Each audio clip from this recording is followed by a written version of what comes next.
اقوام متحدہ کے تعلیمی، سائنسی اور ثقافتی ادارے یونیسکو نے بتایا کہ گزشتہ 10 سالوں میں اسکول نہ جانے والوں کی تعداد میں صرف 1% کمی ہوئی ہے، جبکہ عالمی اور وعدوں کے باوجود 25 کروڑ سے زائد بچے اور نو عمر افراد اسکول کی تعلیم سے محروم ہیں۔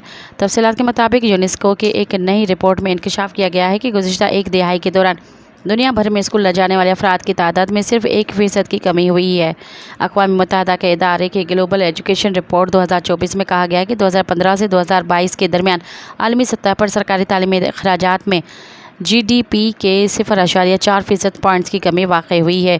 جمعے کو شائع ہونے والی رپورٹ کے مطابق 5 سال کی عمر میں بچوں کا اسکول میں اندراج گزشتہ ایک دہائی کے دوران 75% پر ہی رکا ہوا ہے۔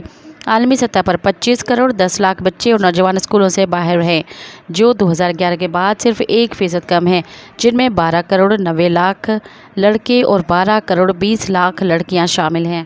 مزید خبرن